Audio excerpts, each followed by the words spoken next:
As we lead up to the November election, once again, Catalyst Conversations is interviewing our parish president candidates. And as we continue to get to know them, we're going to ask some more questions.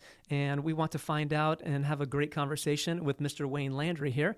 And so, Mr. Wayne, thank you for joining us. Oh, it's my pleasure. I'm happy to be here.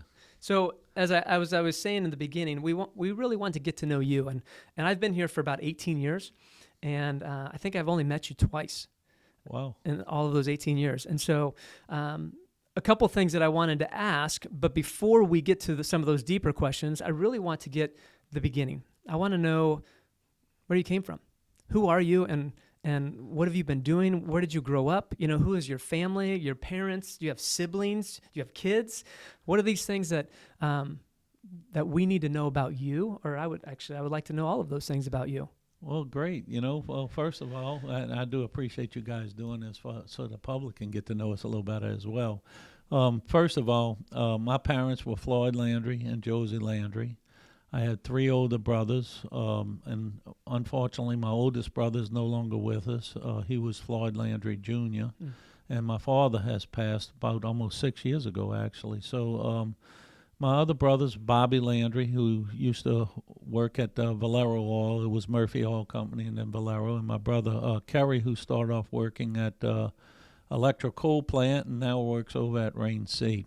So those are my 3 brothers. My wife's name is Ricky. All right, so you're the baby of 4? I knew this was coming, man. Yes, I am. I'm the baby. So, I guess my older brothers will say I was the spoiled one, right? And then, of course, I look up and say the oldest one was spoiled. But, no, we had great parents. It's odd you're asking this question. Outside here, while I was waiting, we were having a conversation with 2 of the ladies that are working here. And I was just telling them of how great of a childhood I had and that my brothers never bullied me. And you know what she asked me? She said, well, did you bully them? And I said, maybe so, But no, I had a great childhood. It was a different time in St. Bernard. And I think that's what gave us our values. We were in when the street lights came on. If you did something wrong, you got beat by your neighbors. Then when you got home, you got beat again. So you had to really be good. But we had good schools. The teachers were kept great discipline in the class. We didn't have fighting, or we didn't have to worry about school shootings. We didn't have to worry about safety issues. So it was a different time. And, it's applicable today when you look at how to repopulate St. Bernard. And I've said in a recent forum, I said, we self-populated. We had basically bedroom communities where generations after generations lived in the neighborhoods. And that's how I grew up, with that kind of background. I had great parents. My father was always involved in helping the public. He, the one thing I remember about him, and by the way, my brother Bobby and I repeated this, in 1965 for Hurricane Betsy, my father launched a boat by the drive-in, which most people won't remember where that's at, and was helping getting people off the roofs of their houses. Well, during Katrina, my brother Bobby and I did the same thing. So it's like, we learned what we should do to help our community. And my dad was always involved in politics with the school board. Back then, it was the police jury form of government, not a councilmatic form of government.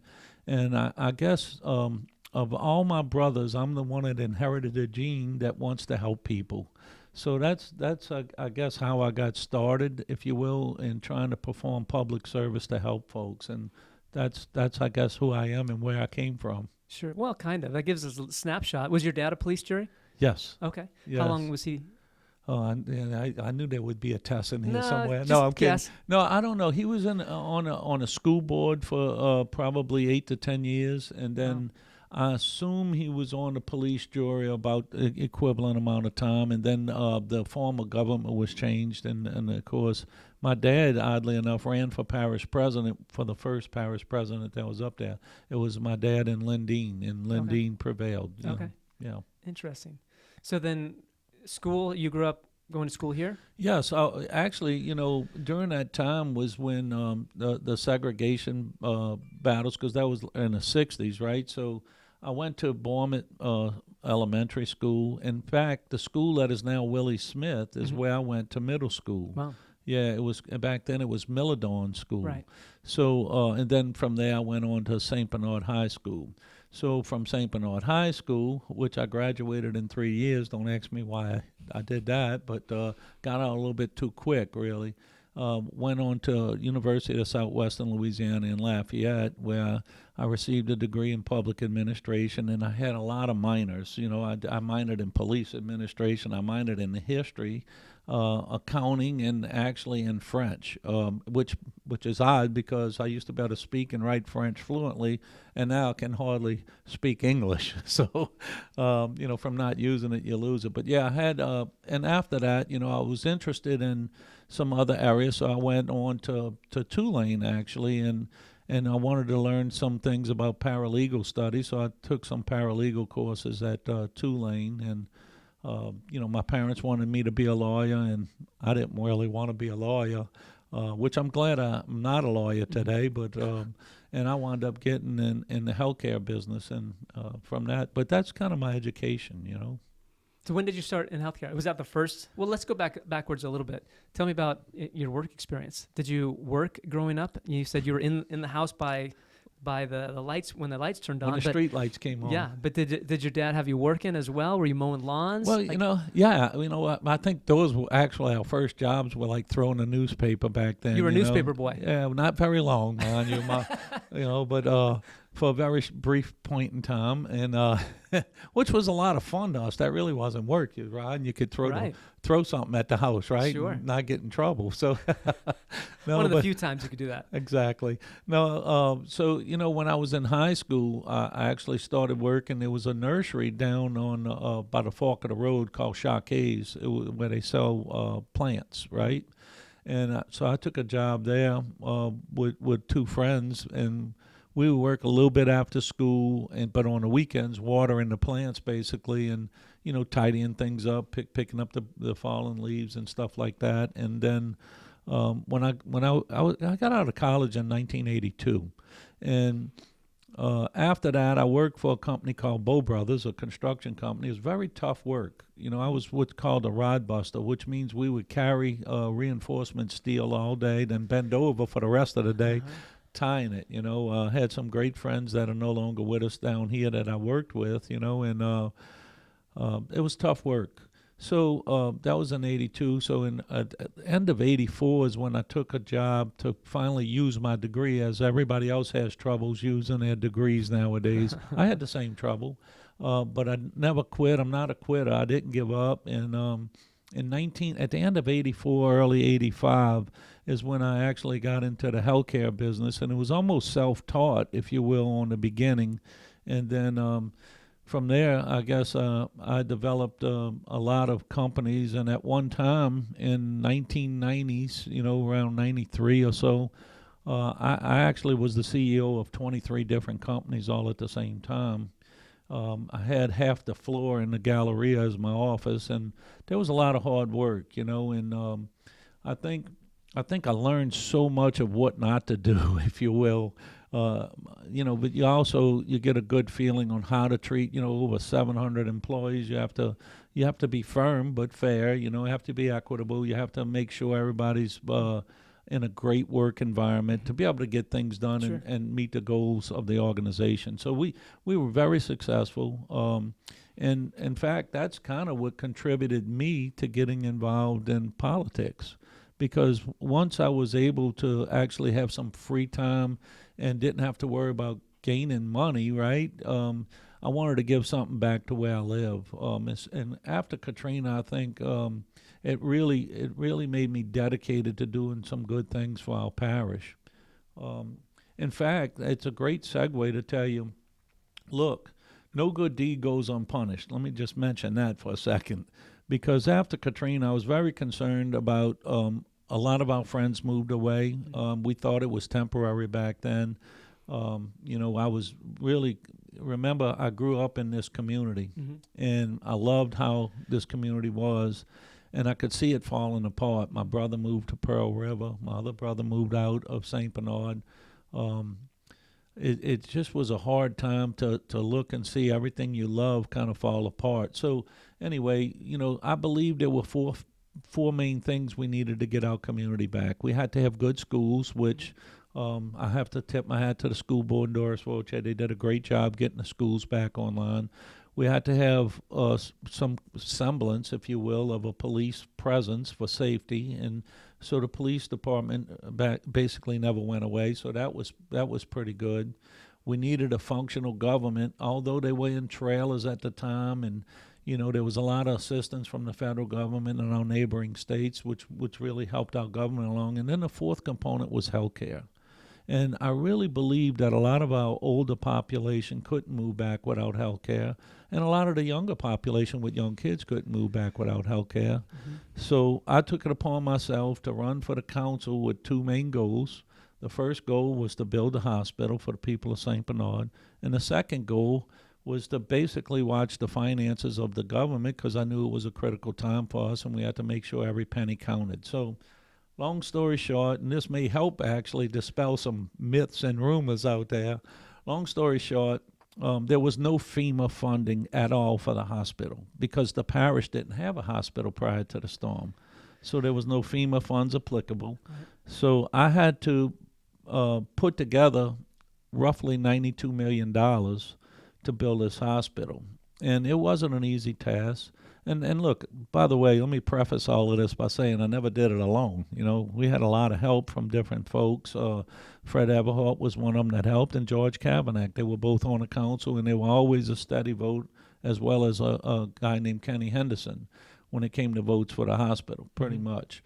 So it became a very contentious project because I think there were a lot of people wrestling for control over it. I didn't want control. I just wanted the thing to be built. Right. So anyway, long story short, and I'm going to give you the cliff notes on it, huh? So long story short, the hospital, we get the land donated, by the way, from the Merrill Foundation, and I'm very grateful to them for that. And I probably never gave them their due enough for our appreciation for them providing the land for the hospital. So I just did that. So so we had the land, right? Didn't have to do anything for the land. We had absolutely no FEMA funding. All the trips to Washington, to New York, to beg for funding were paid for by me. I paid for all those trips. Never cost the hospital a penny. When we got the hospital finally funded, we had to use some sophisticated financing and whatnot. But the bottom line, at the end of the day, we leveraged new market tax credits and provided us with the last $12 million to build the hospital.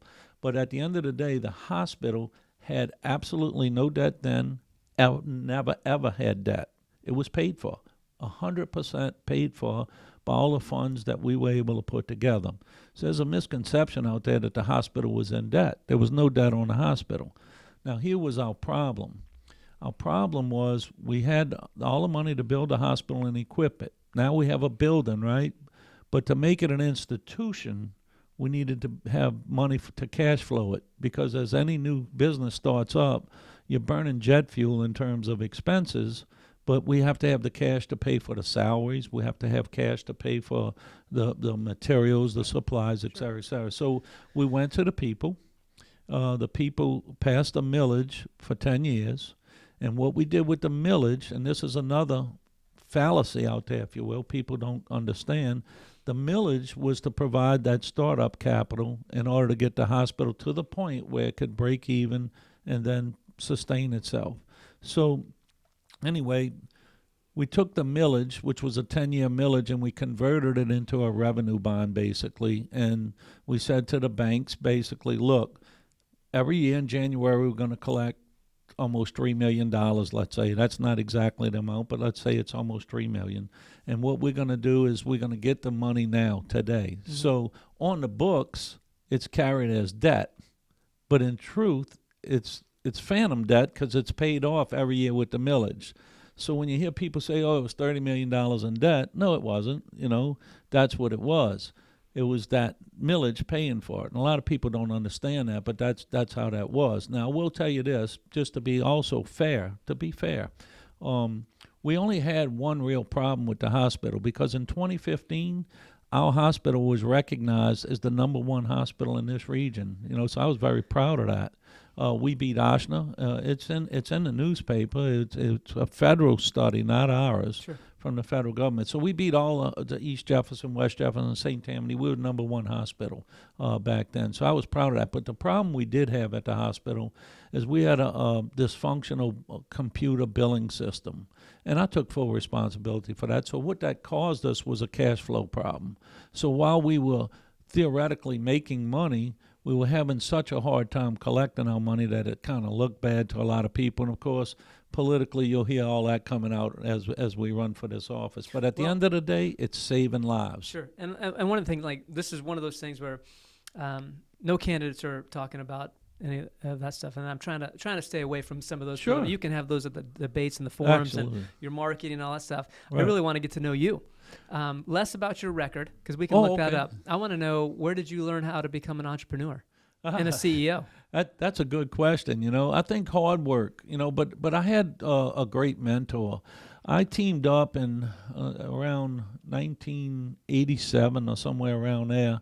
I teamed up with a guy who was his name was Martin Weitzner. He has passed since then. And Martin Weitzner was one of the most brilliant people I know, and he was my mentor. He taught epidemiology and he taught statistics, and he would go into universities like Harvard and whatnot and actually teach this stuff. And that guy took a liking to me, brought me under his wing with another physician named Joe Littner. Joe Littner was a quad board certified emergency room physician. Brilliant guy, out of Canada actually. So anyway, those two guys took me under their wing, and they really taught me, if you will, a great business experience that you can't buy. So I like to give them the credit for my education in business, and they taught me well. That's great. No, I'm a firm believer in mentorship. So you had two. And they meant a lot to you? You were close with them? Oh, my God, yes. I was very, very, very close to them.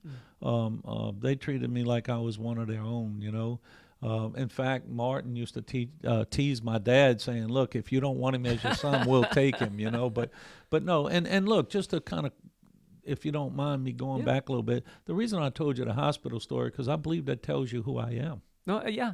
And I'm not disagreeing that. Okay, and I understand. Yeah, no. But I want you to know who I am and where I come from. It's not. It was my motives here are altruistic, which is the same motives I have for my community. Sure, and I appreciate that, and that's what we want too, and that's why we want to have this conversation, because I want to know more of that about you. So let's go to a few of the other questions that I have. We'll switch gears a little bit. What do you feel like your personal role is in the community? My personal role in the community. Well, I like to think I'm a good member of the community, and I think my role is to use some of my skill sets to help foster our community along and help do something good for where we live.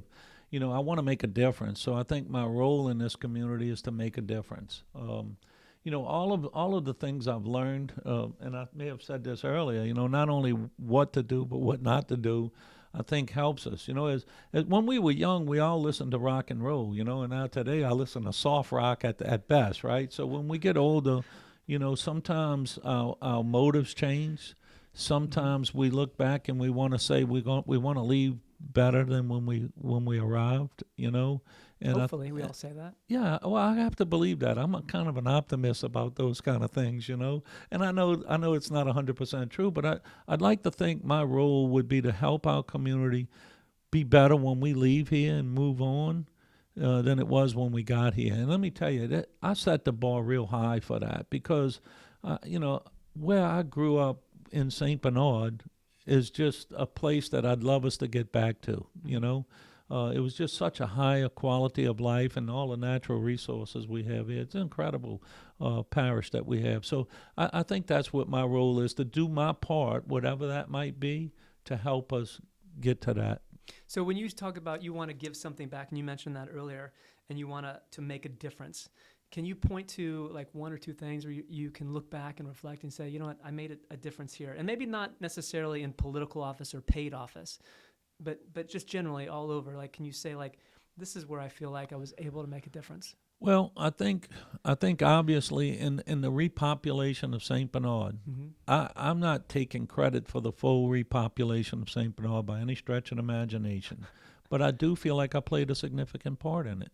Okay. because the four components, as I told you earlier, were missing, and I helped bring the fourth component, which I believe is a big, big part of people repopulating the St. Bernard. Some of the new people that have moved in, which is what we need desperately. We need people to repopulate St. Bernard to broaden the tax base. So I think if I can point to that as my number one, which should be a legacy goal that I've achieved, that's what it is. But from that moment forward, looking at today, like what surrounds us today, there are a lot of things we have wrong. I hear a lot out there, everybody, the port. Right. Well, yes, the port's a very, how can I say, important deal, right? It's a big deal. Yeah. It's not a little deal. However, there are a lot of more things just as important as the port that have to occur every day. So I'd like to make a difference in some of those, and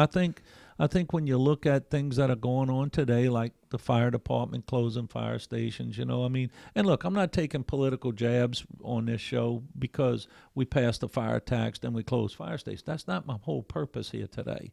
My whole purpose is for you to know who I am, but I think I can make a difference in those types of things by using the skill sets I've developed over the years. I mean, look, I've dedicated to learning how to be efficient to make money, right? And I've also, in that process, my mentors beat into me, whether I like it or not. It's part of me. Right. They beat into me how to be transparent and open because they've demonstrated to me that that's the way to get things done for the good of all, not for yourself. So, yeah, I think I can make a difference in a lot of areas today. Excellent. Thank you. I appreciate that. So as you were talking about, you had four main things that you thought made a good community. And I'm going to push back a little bit because I believe that I also believe there are four pillars that hold up all communities.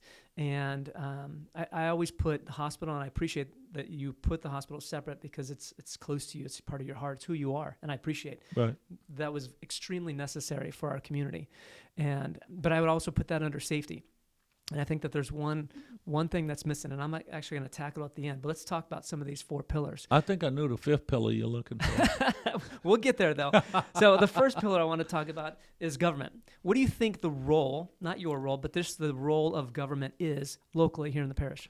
Well, in order for you to understand my answer for this, when I was in high school, do you know what my science project was? How a bill becomes a law. That's...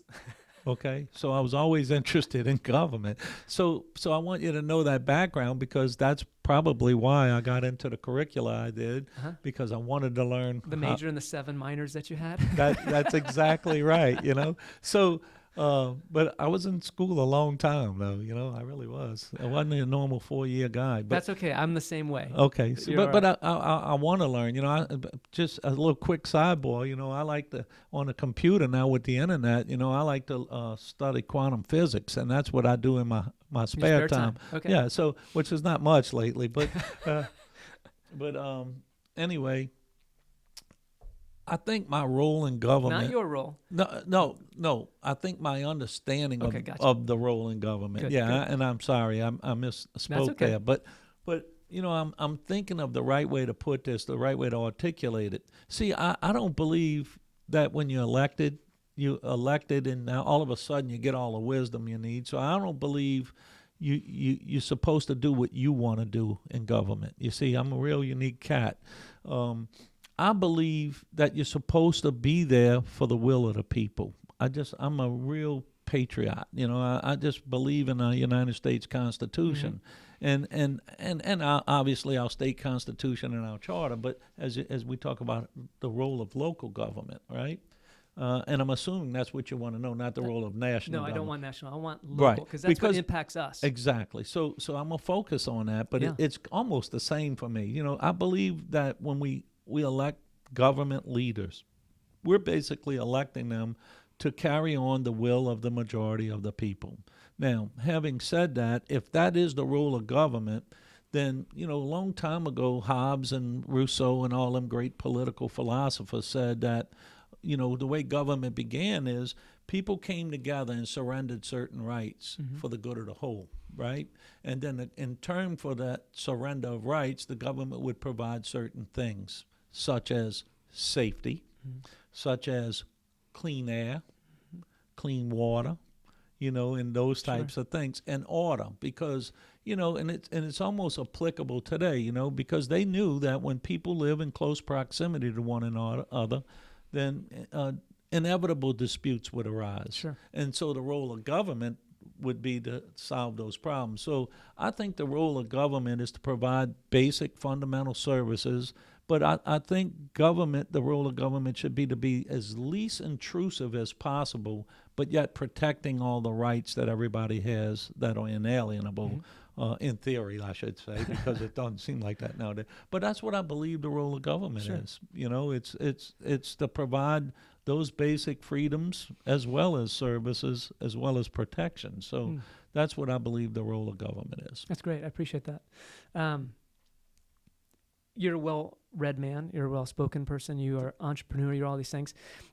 In all of that years of service and leadership, could you define maybe your philosophy of leadership? Well, maybe. Let me take a stab at it. Yeah, no, go ahead. I mean, that's a big, broad question. I understand that. It is. But you understand leadership. Yeah. You've been in it for a while. So how do you lead the way you lead? Well, somebody asked that question. I don't know if it was one of the local newspapers or something, but somebody asked that question. I pondered how I should answer that. And, when I look at my leadership style, maybe would answer that better. I have an innovative entrepreneurial type approach to problems in a pragmatical fashion. I look at things perhaps a little different than others, but I also have and remember, my mentors beat a lot of this into me. That's my point. Yeah. Yeah, and so the collaboration is, I think, what has made me successful. Not thinking that you have all the right answers. Reaching out to the people who do. When you're making certain decisions, but you got to have you got to have the right. I don't want to say the right education, but you got to have the right business experiences and be able to bridge the gap between business and politics, because they're two different animals. So my leadership style allows me to bridge that gap. Sure. My leadership style involves collaboration. It involves complete openness, because, again, that's the way I was taught, to be extremely transparent and have an entrepreneurial spirit as you approach problems, and be very pragmatic about the solutions, innovatively, of course, but openly and honestly. And I think that's my leadership style, and whether it's good or bad, I don't know, but it's worked for me. But there's many styles, yeah, right? And there's many philosophies, and so that's what I was just trying to dig at. I mean, you talked about being an entrepreneur, so would you say you're more of a big picture person? I am more of a big picture person, but what I've learned in my business experience is it's okay to have that vision of what you want to see happen, but if you don't understand the details and how they work and how they're applicable to what you're trying to do, you're not going to be successful. And I heard you, because you didn't just say you're an entrepreneur, big picture. You also said you're pragmatic. Exactly. And so you can't be pragmatic if you don't understand the details. No. And look, let me tell you, and I've worked with government entities my whole entire career, and if you can't go to Washington and represent your thoughts and your ideas to get something accomplished, whether it's for a private industry or for a public industry, it's really not much difference. Mm-hmm. But you have to be well versed. Those guys are piranhas, man. Yeah. You have to be able to articulate exactly what it is you're trying to accomplish, and then you have to be able to have some relationships that help foster that along. And I happen to have those, but I got lucky with that. I would disagree. I don't disagree that you're lucky. I think that's learned. I think that you have learned these skills and these traits. I mean, obviously we're born with certain traits and certain gifts, and I think that you have those. But you've obviously done a very good job of making yourself somebody who is educated enough to be pragmatic and having the skills to be able to have a conversation. Those are all learned. So yeah, maybe they're not lucky. So if you ask my father, he would disagree with you a little bit. My dad was a man of great faith, and I know I left the fifth pillar out. We're going to get to that. But I want to tell you, my dad was a man of great faith, and he always would tell me, he'd say, son, God gave you those skills and those skill sets so you can do what you're doing. When I was building a hospital, you Amen. know. So anyway, long story short, you know, they may be acquired, but if you ask my dad, God gave them to me, you know. I believe it's both. It is. I do. It's no doubt there's some divine 'Cause intervention in my life. God gives us No a lot of doubt. skills, but unless we Yes. refine those and build those, they just go to waste, right? Yeah, I guess, yeah. So you've done a good job. Yeah, well, thank you. All right, so let's keep on that thread Sure. there a little bit. Education. How important do you think education is to a society? Well, you know, I'm a big believer in education. Let's just let me answer you like this. Let's look back, you know, to the Neanderthal man, right? Sure. And let's just say there was never learning going on from him or how to create a fire, and then eventually look at what we have today. You know, we've got cars that are driving themselves. You know, we have vehicles going up to the moon into outer space, right? So, how can you make life around you better if you don't understand the physics of making it better? You know, Right. So I'm a big believer in education, but at the same time, I don't believe education is for everyone. Because at the same time, we need people that know how to dig ditches. We need people that know how to pick up garbage. We need people that know how to process different things, as well as the scientists that help us live longer. Look, without education, our lifespan wouldn't be what it is today. Sure. Okay? We came from a time period when man first started walking on the planet of, 20-something years? To now, people are living. My mother's 92, thank God, right Wow. now. Okay, so we have exceeded all that, but that couldn't be done without educated people. I mean, let's just face the facts. Yeah. Education is critically important for some. It's not necessarily the right thing for all. Well, let's back up because maybe I didn't. Let's redefine education. Oh, okay. Because I think sometimes it's easy to think education is college and Yes, and secondary. yes, And I agree with you. I think that we need plumbers, we need welders, exactly. we need carpenters, we need electricians, right? You don't need to go to get your master's to do those things, but those are necessary elements to society. Correct? I agree. And so 100%. we need those people, but those people also need to be able to know how to do math. They need to know how to read, right? These are also essential elements. And so for me, I believe that education should be a part of a healthy society. Now, how much education is dependent, I believe, as what we just talked about a minute ago. Maybe your God-given talents, maybe your desires, maybe you're really good with working with wood and you love to do it.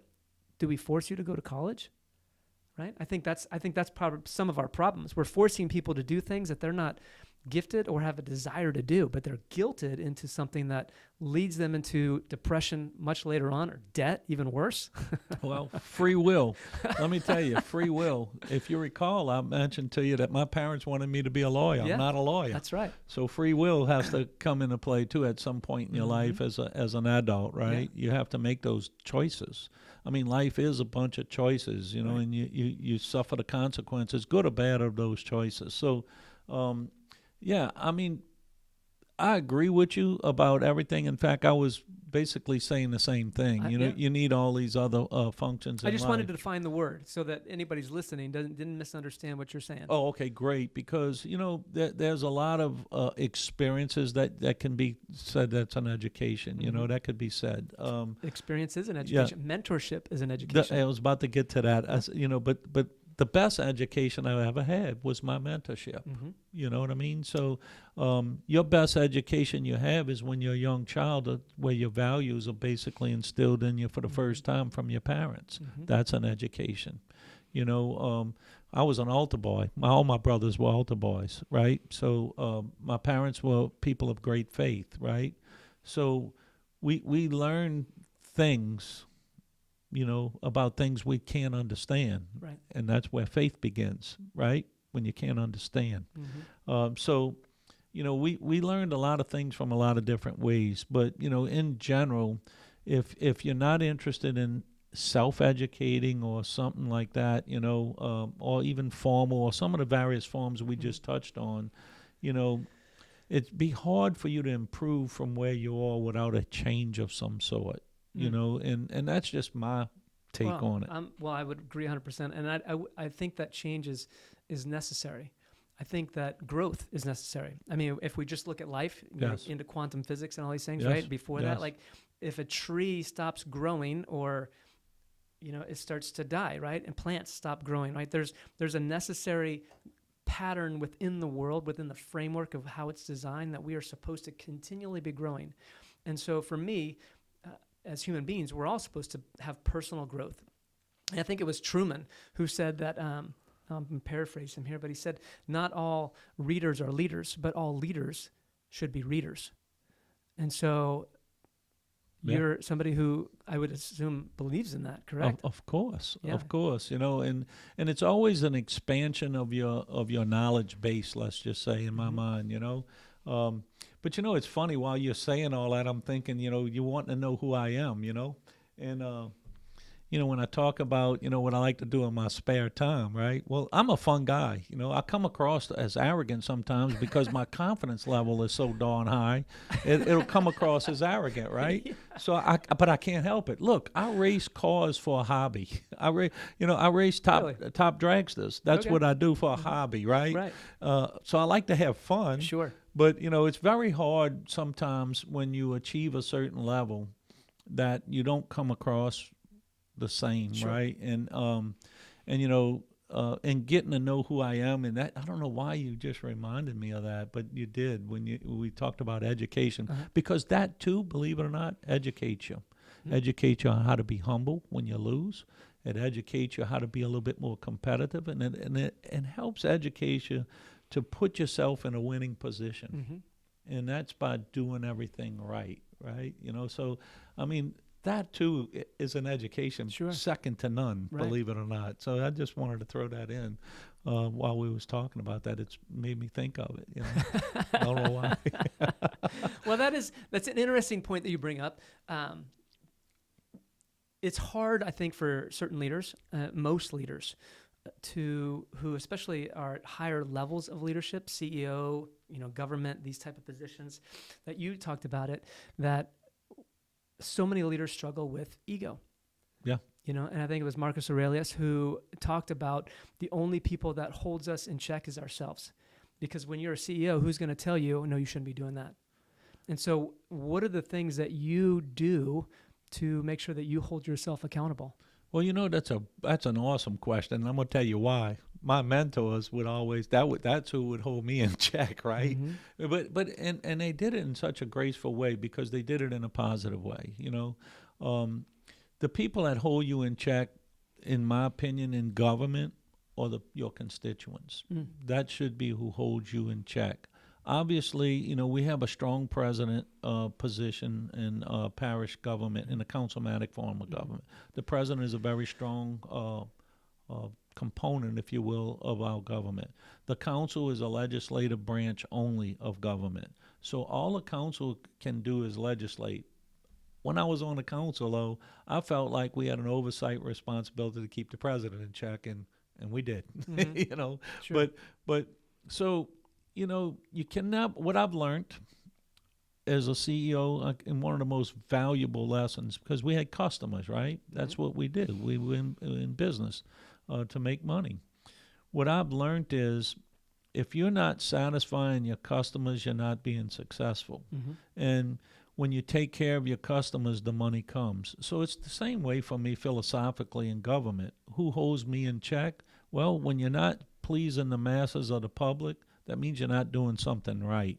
And if you have any self-value to yourself, you're going to self-correct. If not, when someone points it out, you really need to not answer right there. You need to step back and really absorb it and kind of think and try to put yourself in their position and try and think, well, okay, this is how they see it. Because, one of the things I learned to do with a lot of my department heads, like right now, you and I, give me your pen and give me that piece of paper. I'm going to show you a little trick. So tell me what number you see. I know exactly where you're going. What number Sure, you see? that's a 6. Well, I see a 9. Right, exactly. So we're both right. Right. And it's those kind of things you learn. Well, that's called perspective. Exactly. So exactly my point. So to keep yourself in self-check, you got to be aware of that. That's possible, right? Absolutely. So when you're doing things, and you heard me allude to this earlier, and it comes back now to answer this question more formidably, I guess. When you're doing things that you don't take input, right, and you don't see what the difference is, and if you're not capable of understanding that, then you can't self-correct. But when you know what you're doing with that, you can self-correct. Sure. And sometimes self-correct's the wrong term. Sometimes it takes people to come and say, Mr. Landry, you're trying to move this money to the fire department, but you're going to starve babies. And I'm just using that example. Believe me, we can't starve babies. But that's dramatic. But yeah, I got you. Yeah, but I wanted to embellish it just Absolutely. to make the point. Sure. Exaggerate it to make the point. So I mean, I think that's how I see that. Sure. You have to be humble enough to know it too, by the way. And you have to be humble enough to know who to surround yourself with. Yes. Right? I mean, you can surround yourself and you can listen to advisors to tell you it's okay if we starve the babies, And so the secondary question was, there's a need to self-correct, there's a need to have advisors, there's a need to take input. My question then would follow up would be, how do you choose those people? Well, that's if you look at how I chose my people, let me answer it that way. I can tell you how I chose my people. So, for example, in the hospital business, right? Okay, so I had a guy work in the operating room for 30 years, and his job was to keep the equipment sterile, make sure the humidity was correct, et cetera, and all the things were correct. And then a doctor would come in and perform the surgery, right? Well, damn sure ain't going to let the guy that did all that perform surgery. Right. Even though he can go out and say he has 30 years experience in the operating room. Right. He's just not the right guy to be as the doctor. And certainly if I don't understand what the doctor is technically supposed to do, I can't put somebody in there and have them know everything about it, but I don't know anything. Mm-hmm. I mean, it doesn't work that way. Sure. Not in business, and definitely not in government.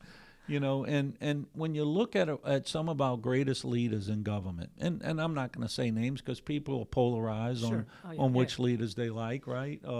And that's from the federal government down to the local government. When Absolutely. you look at some of our greatest leaders, they knew about a lot of things. They were well-read people. They were intelligent people. They knew a little bit about everything and in some things in great detail. Sure. So that allows you, by having that knowledge, and not the formal education, but your education, mm-hmm. that allows you to know who the right person is for the right thing. So it's almost as you should be able to step into that finance role. So I was a CFO for in some of them companies myself, mm-hmm. for many of those companies. So I understand finance, for example. Mm-hmm. So I know what I'm talking about when I'm looking to put a finance director in place.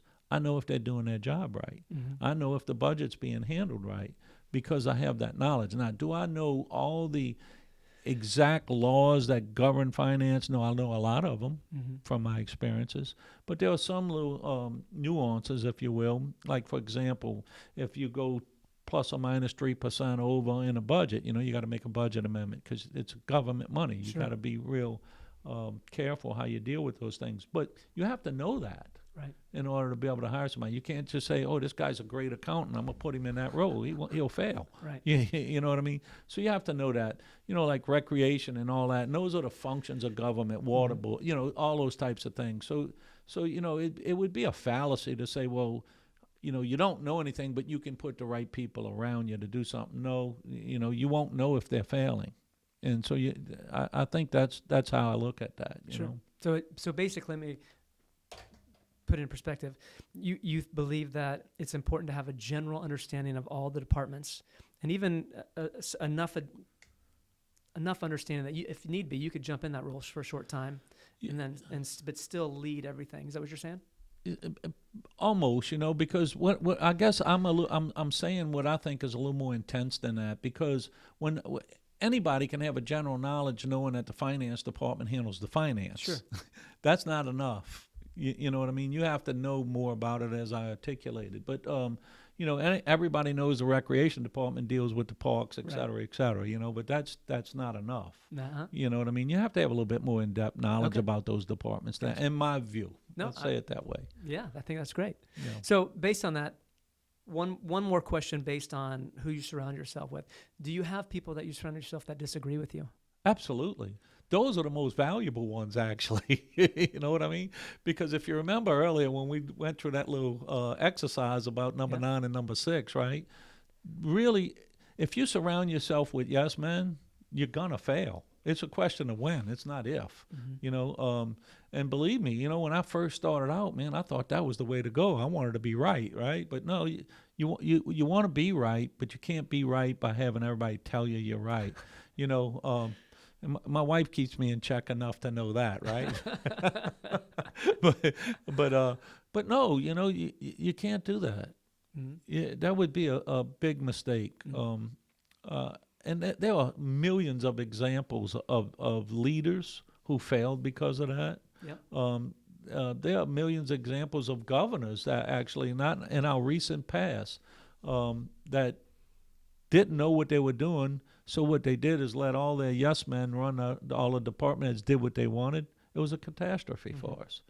So no, you want to have.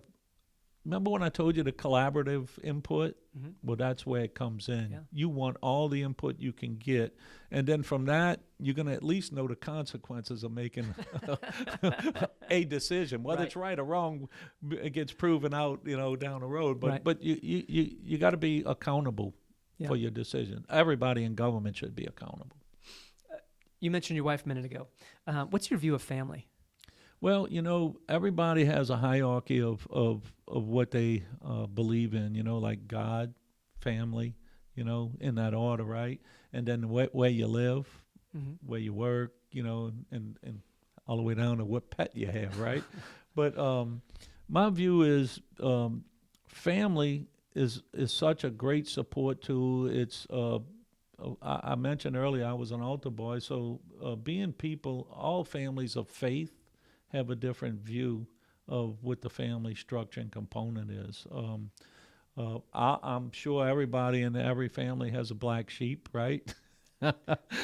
Probably. But people are individual, and families important for support. Families is what you have going through this world. We all here for a limited amount of time. All we have is time, and we have to use it wisely, and family's important for that time. Do you think the health of the family is in a good state right now, or? Yes and no. Okay. Yes and no. What I guess I look at that question like from the eyeglass of Saint Bernard and where we are today versus where we were. And one of the things that makes it difficult for family when they move away, right? And it makes it harder to have those close bonds, if you will, or that convenience of going down the street and saying, "Hey, Ma, this," or "Hey, my brother," so that I think contributes to an unhealthy family. When family members quit talking to each other, that's unhealthy, and it exists. Unfortunately, it exists. When family members lose respect for their elders, those types of things exist. And elders. Are those increasing, or do you think they're the same as when you were a kid? Well, you got to remember, for me, when I was a kid, it was such a different time, man. So it's obviously, I believe it's decreasing from that point in time. Okay, that's my point. Yeah, I think so. Yeah. And it's not the elder's responsibility, to beat them into submission. Sometimes family members, they take on a separate path. Everybody's an individual, and it depends upon who you put first. I attended a sermon yesterday, by the way, that says, you got to put God first, let Him deal with those things, right? So you don't have to deal with them, and put you in a winning position by doing that. But I think there's not the same values today, especially with families and friendships, if you will, or even community-based thinkers. as there was when I was coming up. Sure. I mean, I can tell you, man, when we was coming up, if you didn't respect your elders, man, you was getting whacked. You know what I mean? So, well, you've said that a few times. So I was wondering, my next question was, what's missing from families today? Is that what you would say is respect? well, Or is there something else? no, I think respect is not the cause. I think it's a symptom. Excellent. You know, I think the values aren't instilled in children anymore like they were back when I was a child. You know, I think, and I know people are going to take this the wrong way before I say it. I know how it sounds, you know, but like the disciplinary methodologies that were in place when we were in school, right? Elementary school, I'm talking about. Had a great first grade teacher. I still remember her name. Mary Riekert was her name. Great teacher. But if you got out of line, she disciplined you. Mm-hmm. Well, that's no longer allowed. Right. You know, we used to say the Pledge of Allegiance. We say a prayer before school. You know, all of those things have changed. Right.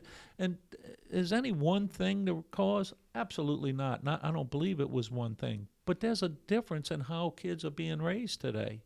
Some of it's technology-based reasons, right? 8-year-old kids have telephones. Mm-hmm. The young kids today, Younger than that. God, I mean, I'm You just just saying. walk through Walmart, and the kids Yeah, are well- sitting in the front seat well, look, that barely able to walk, look. and they have a tablet. I know it sounds like to people I'm complaining when I say this, but even my grandkids, they have these iPads, right? Well, the whole time they're on iPads. Now, my daughter that lives in Covington, she won't let them kids be on that unless it's a weekend, which is great because, I mean, these kids are they just stuck into this video world or this fake world. Sure. And to me, that's a big part of what's going on today with the respect.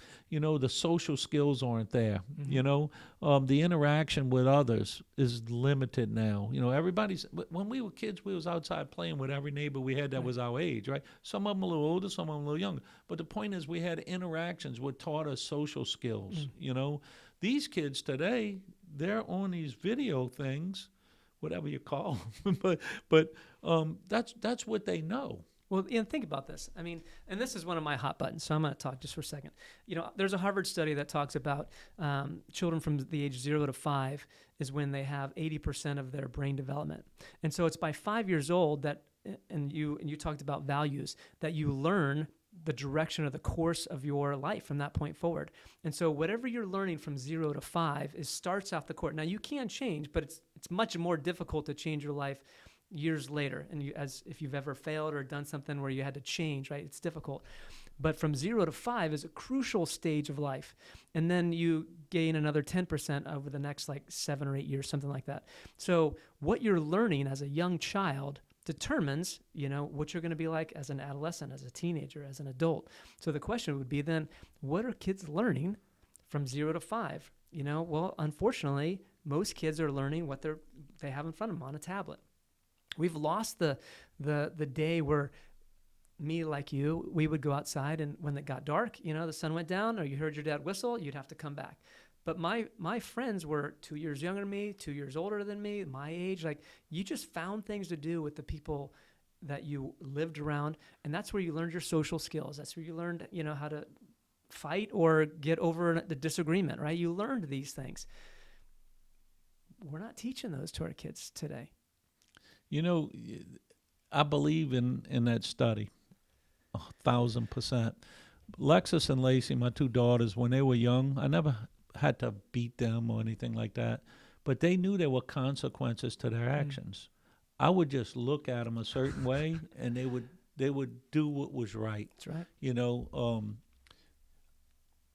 I believe that if we're not doing what I said earlier, we're not instilling those values and the other character traits you need to stay on the path, right? Or the right path, I should say, so there's no misunderstanding. But if we're not doing that, you know, it's no wonder some children grow up without recognizing the consequences.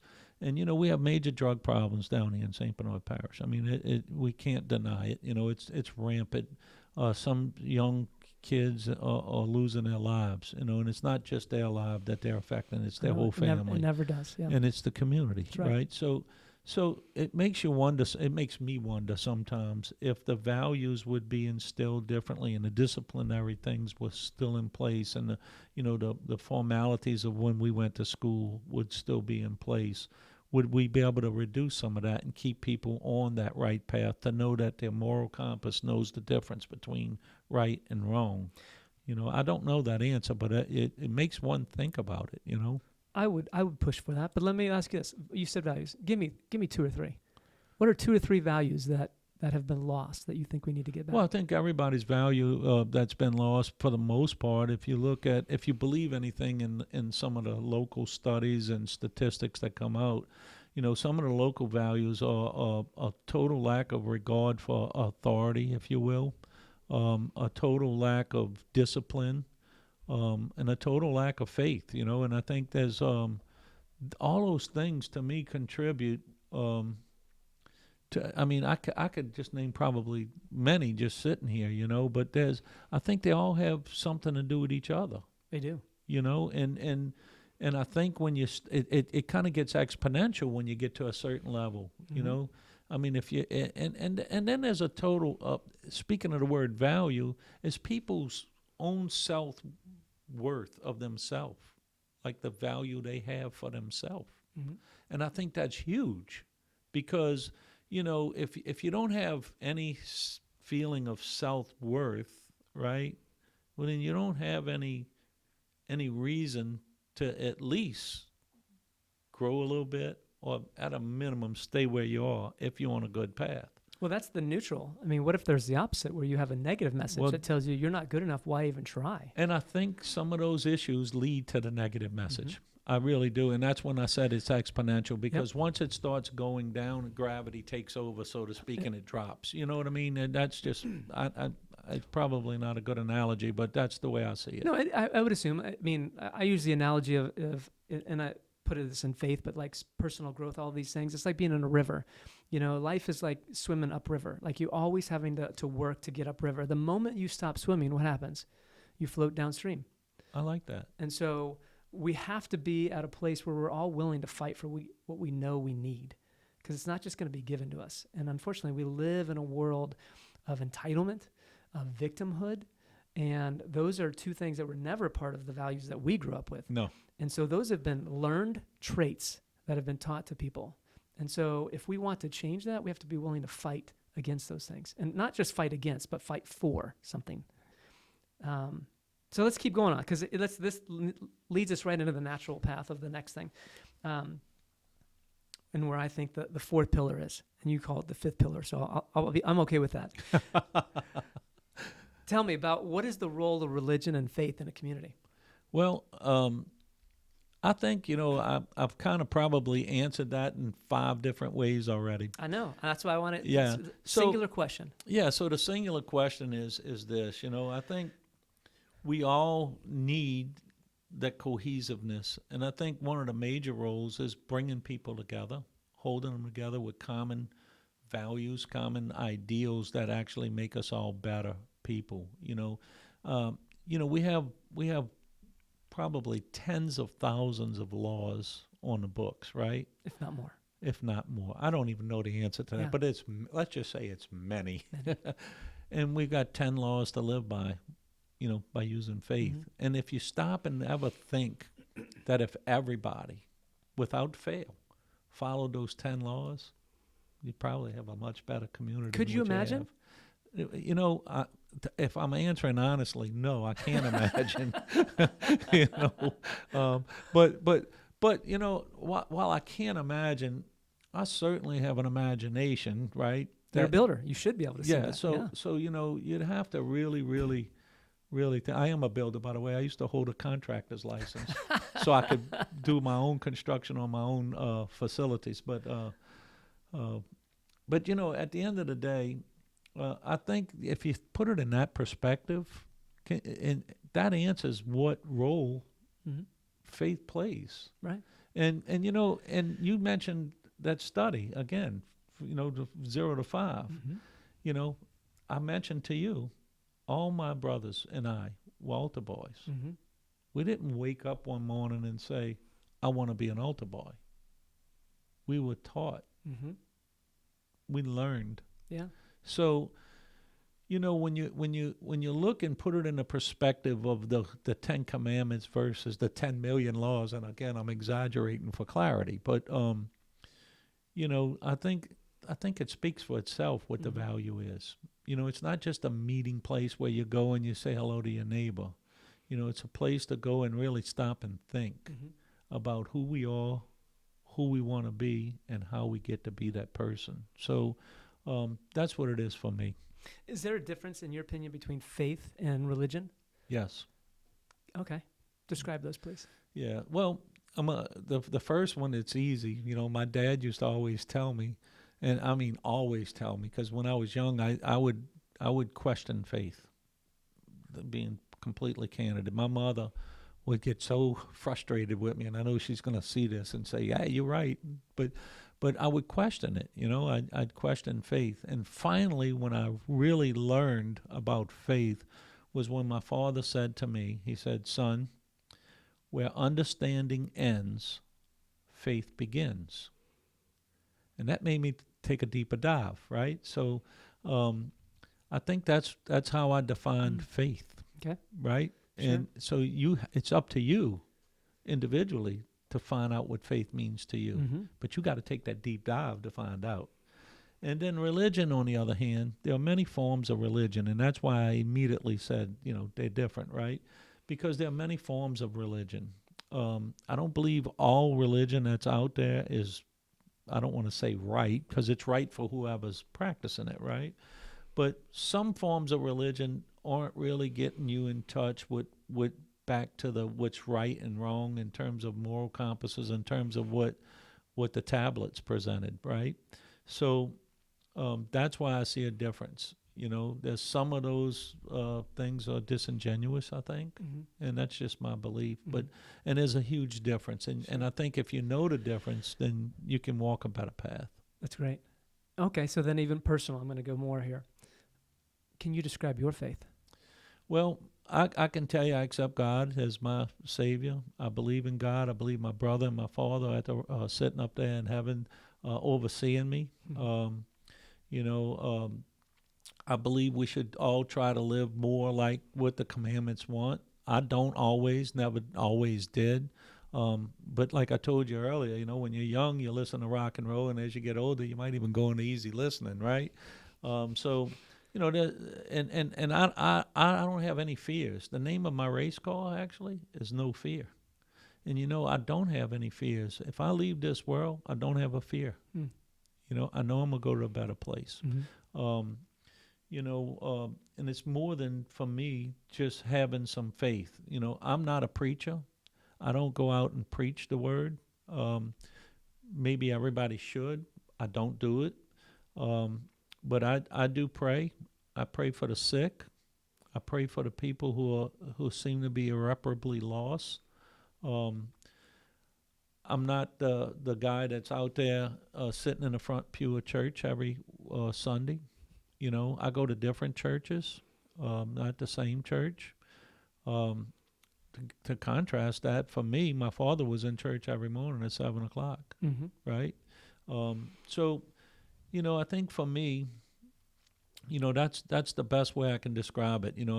I believe in the spiritual beings.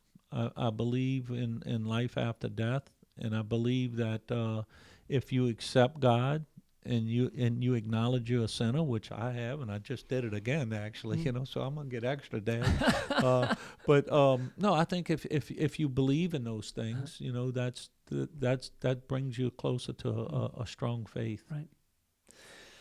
So for me, faith is one of those things that, from a biblical perspective in its original language, faith is not a noun; it's more of a verb.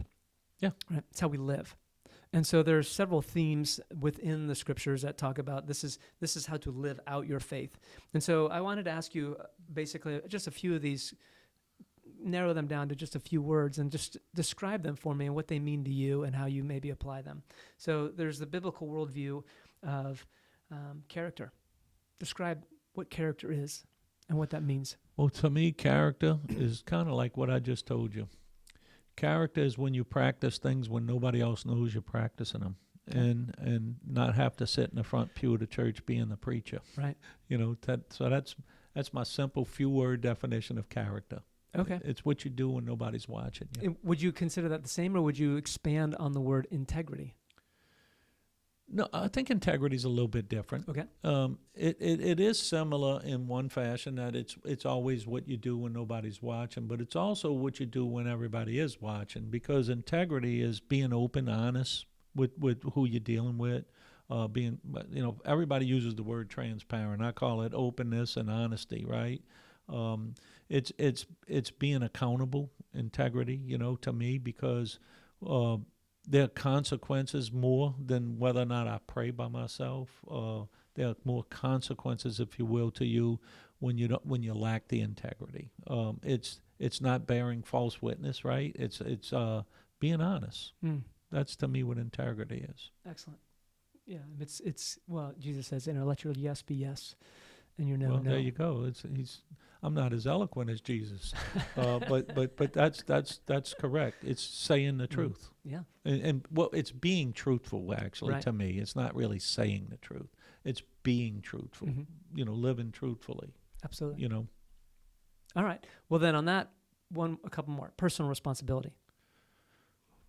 Like, give me a little bit more there, because I can sit here for 2 days talking about things that I'm personally responsible for. Is it important? Is it important? Absolutely. It goes back again to the upbringing. It really does. You are responsible for your actions. Period. Whether they're good or bad. Is that message accepted today? No. Why not? No, because it hasn't been instilled in many of the kids that look, this new generation, and I know parents are going to get mad at me for saying this, but I don't mean it like it sounds.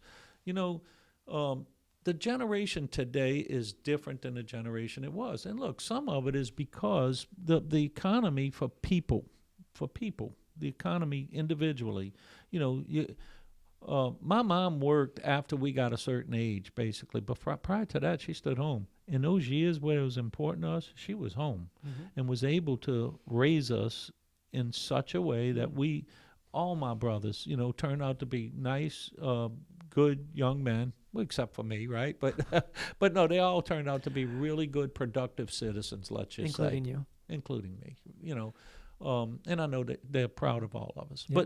But we turned out all to be the same. Well, now, you got some parents working 2 and 3 jobs. You got parents that are by themselves with no child support, right? It's single parents, so they don't have the time. Quite honestly, it's almost a travesty that's occurring. So when you have to look at that, you got to really look with a bird's eye view, a broad spectrum view of why.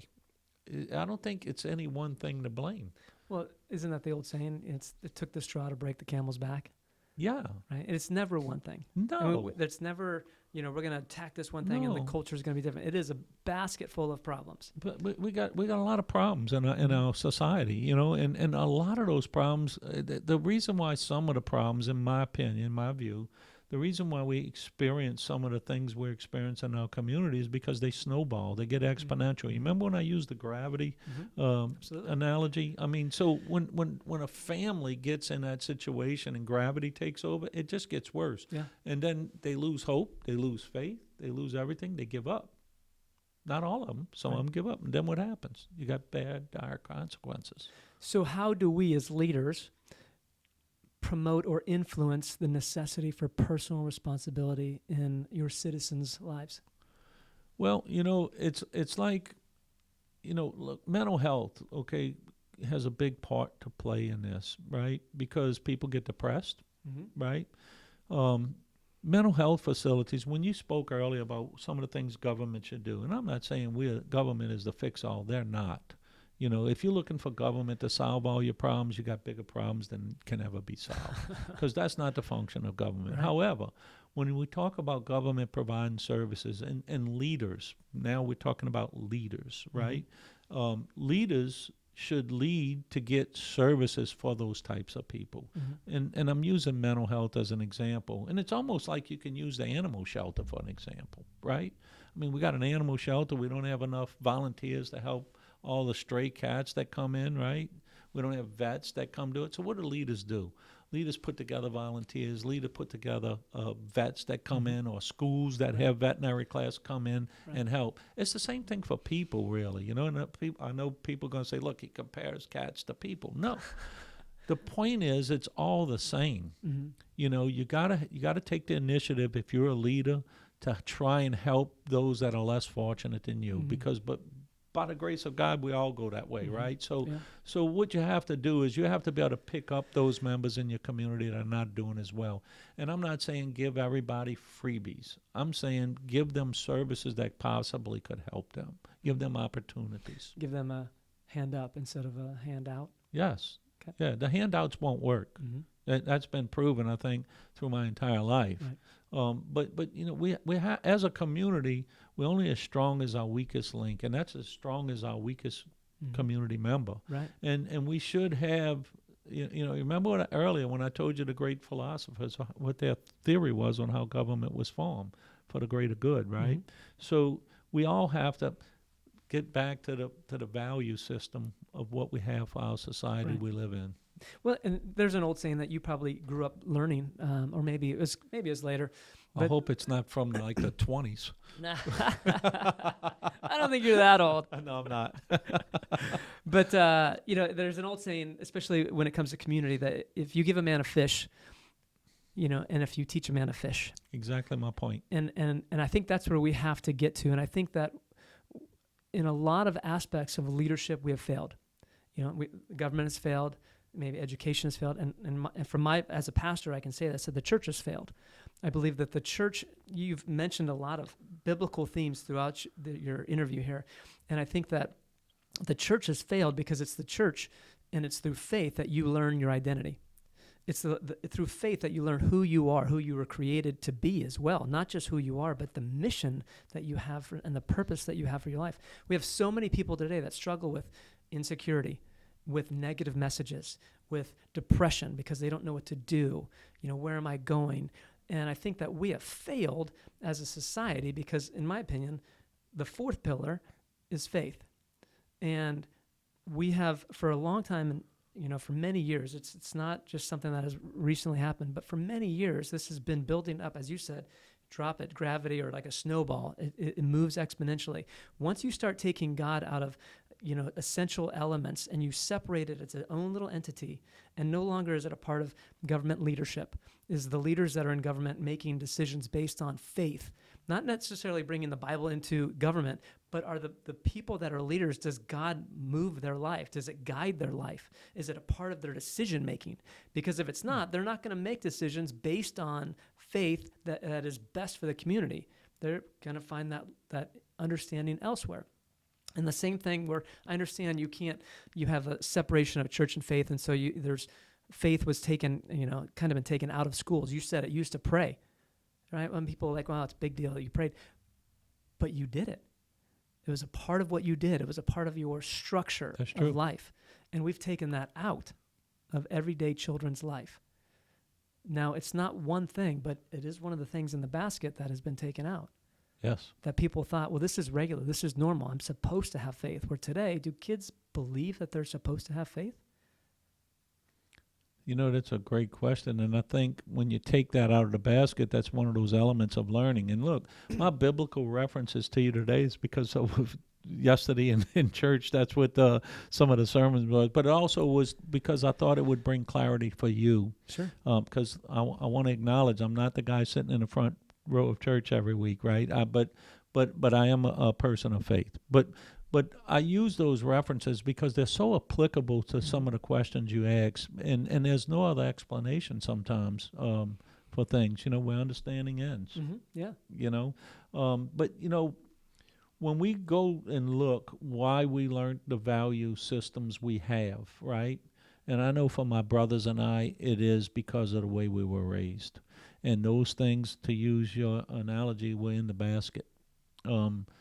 So if you don't have something in the basket, how can you expect it to come out right? I used an analogy yesterday saying that, you know, everything that you do is like making a cake. And look, disclaimer, I'm not a cook.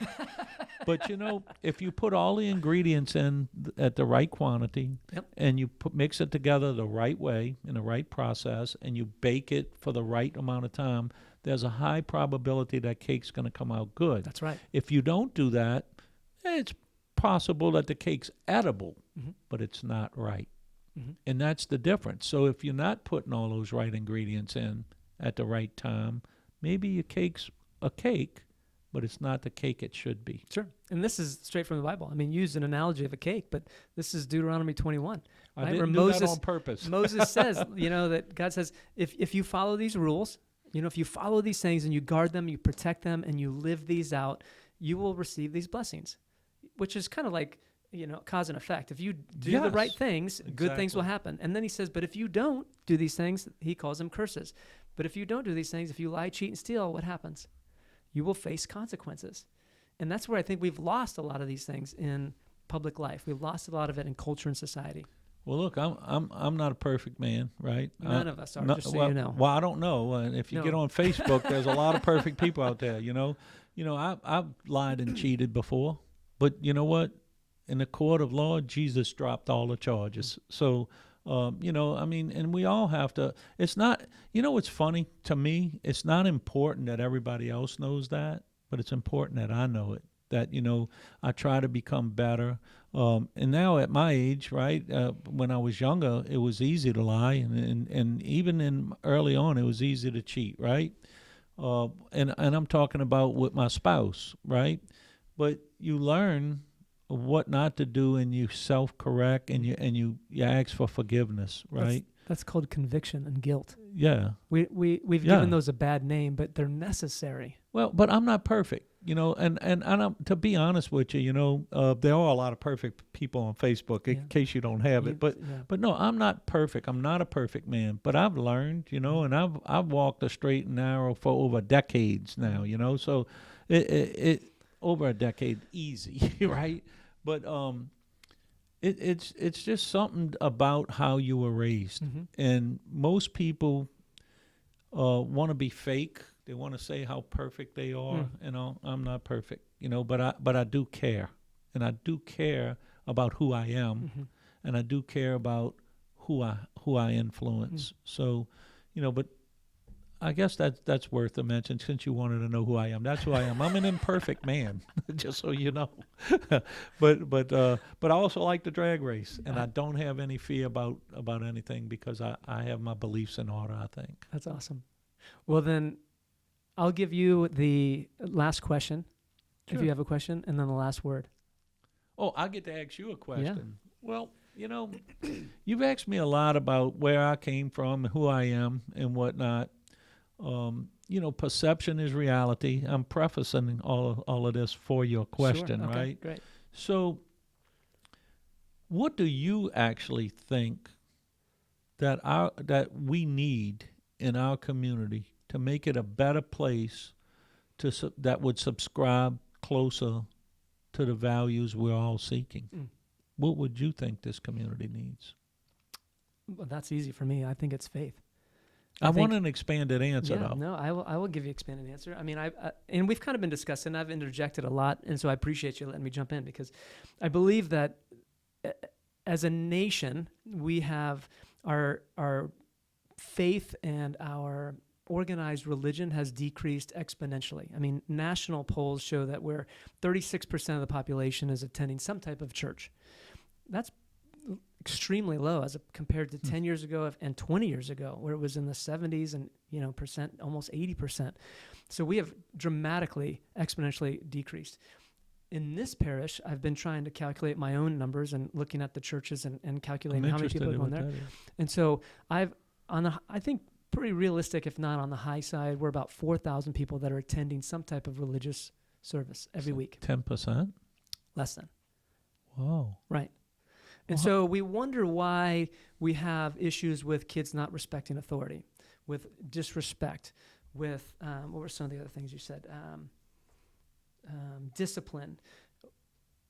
Those things are all, you said, found in the Ten Commandments, and then the Ten Commandments are basically the headings for the rest of how to live this stuff out. And so when you don't grow up an altar boy learning, hey, this is how you respect an elder. Hey, this is how you are supposed to do these things. You are supposed to honor these things and cherish these things. And you are supposed to pray. And you are supposed to have compassion and mercy towards people. And you're supposed to extend grace to people who make mistakes and not judge them. Those are all found in Scripture. And so when you take that element out of society, what do you get? Are we surprised that people don't know how to have personal, interactions? They don't know how to, you said Facebook, live a real life and no judgment. Come on, right. We're surprised at where we are sometimes as a society, but should we be surprised? We kind of did this ourselves, didn't we? Self-inflicted keyboard warriors. Yeah, there you go. It's easy to hide behind a fake screen and type a bunch of stuff about people and how bad they are. But what about you? As you said it, we're flawed. We're all flawed. So should we be pointing fingers and telling people how bad they are when we don't look at our own issues? That's a really good answer. You must do a really good job as a pastor. But I am shocked to hear that it's 10% in St. Bernard. Mm-hmm. I know when I was younger, it had to be in the 70s and 80s. It had to be, But, there's a lot of validity to what you're saying about the keyboard warriors. And I got that term from the girl outside, by the way, right before I came in here. And, and the last thing I wanted you to know about me is I handle the adversity pretty well. Because, when I was the CEO of the hospital, I never took a salary. I could have took $300,000 a year. And do you know they got people out there that actually say I stole money from the hospital? I put $172,000 of my money in it and didn't take a salary and didn't had it done, and it's saving lives today. So I handle it well. I ignore it. And there's a prayer, and God, I'm reaching back now a long time ago, where it basically asks God to soften the hearts of those enemies that are throwing these spears at you. I'm not a scripture guy, but there's a prayer. And, it's odd. I saw Freddie Everhart post that prayer the other day about soften their heart and whatnot. And all I can do is pray for those people. It's mean-spirited, and that is part of the destruction of a society. When you have people out there, whether it's on a megaphone, talking to the masses, or on a keyboard, spewing negative, vile stuff, that's also destructive to our community. So the people that actually do that are destroying the fabric of who we really are. We're not that kind of person. And hopefully you guys get it up more than 10%, because what y'all need to start influencing is the young kids and get them on a better path. And hopefully the parents, by the way, there'd almost be a class for a new parent. When your kid's 0 to 5 now, everything you want them to be, this is where they're going to learn how to be it, So, that's kind of sad, because that also, it almost, I'm just being honest with you, it's almost sitting here, it makes you feel hopeless about the future generations. Well, I'm gonna push back on you a little bit, because you said, I hope you guys, and I agree. We need to do a better job. But for me, as I said, this is 4 pillars. Yes. Right. You are right. You are dependent. If you are in government, you're dependent on the sheriff's office to do a good job. You're dependent upon the school system to do a good job. But aren't you also dependent upon the church? Exactly. I think that's what I just said. And so, but my point is, it takes a village to work together. Yes, it takes a village. We need more men in leadership that are willing to express their biblical values and say, look, this is why I lead this way. I have faith, and it's important to have faith. True. Because if you want the kids to get better, you got to start with the parents, don't you? Absolutely. And you're right. You're absolutely right. So and my narrow view of it that you just exposed is correct. Because that's why I said you need to do better. If I want the police to do better, I'd say the sheriff has to do better. Right. I want government leaders to do better. But you're right. It takes a village to raise a kid. And everybody needs to pull that wagon in the same direction. Yeah. You're absolutely right. And I'll push back. One more thing. I'm going to push back on that because that term keeps coming out. And I've heard it for over a decade now. And I used to say it myself, and I've come to not appreciate it because... Really? you're a studier, right? If you look at where the roots of where that idea comes from, it's not from a place that you would agree with, and I'll let you do your own studies on that. But I believe it begins at home, right? It doesn't take a village to raise a family. It takes parents. This is true. To raise children. And then once that is established, once you have parents who genuinely care about their children and their well-being, then it takes a community to come alongside them. And community is different than a village for me. Village can be anybody and it's this and that, but a community is one that is more biblically centered. Community is a biblical word. It is this idea that we as a people of faith have a genuine understanding and desire to help you with your children. Not because I have to, not because I'm your grandma or this or that, but because I'm your neighbor and I know the values that you have and you have the same values that I have. And so if I see your kid out there doing something, throwing rocks at a window, I'm going to tell them, like, hey, do you think that's the right thing to do? Well, it's embarrassing for me because you're absolutely right. It's actually it's paradoxical to say one after everything I really believe because, like I said, parents from 0 to 5, like the study, need to do it. So you're quite right to correct me, and you see, that's why I'm a good leader. Because when I recognize I've done something wrong, I can atone to it, basically, that's right? So, but you're absolutely right. I hear that saying, and I say it like, okay, in my view, it's like we're all together in this thing, right? But no, the actual fact is you're absolutely correct, and it's wrong to make that comment. Honestly, just from that little short thing. See, I can take a hit. You got the last word then. I'll let you wrap this up. Well, listen, I really don't have much to say. I've been a little bit loquacious here with you today, so I don't want to babble on anymore, I guess. But, look, at the end of the day, this is an important election. All elections, like life, have consequences. Whether we agree or disagree with some of the direction the parish is going in today, I want people to understand a couple of things. I'm not a quitter. I'm not the guy that's going to leave you hanging, right? I want people to know that I want to try and do the right thing. I have altruistic motives. I want what's best for all of us. I do have a unique set of skills that's been honed in for many, many years. I have actually, if you were going to build a person to be the parish president, they would have a lot of those ingredients that I have. So, it's like baking that cake I mentioned earlier. For government to be successful and work for everybody, you need to have the right ingredients. And I do believe, I know, I am one of those right ingredients. So that way your cake will come out great. How's that? There's everybody's cooking lesson for today. How's that? No, but look, I'm running for parish government because I want to make a difference.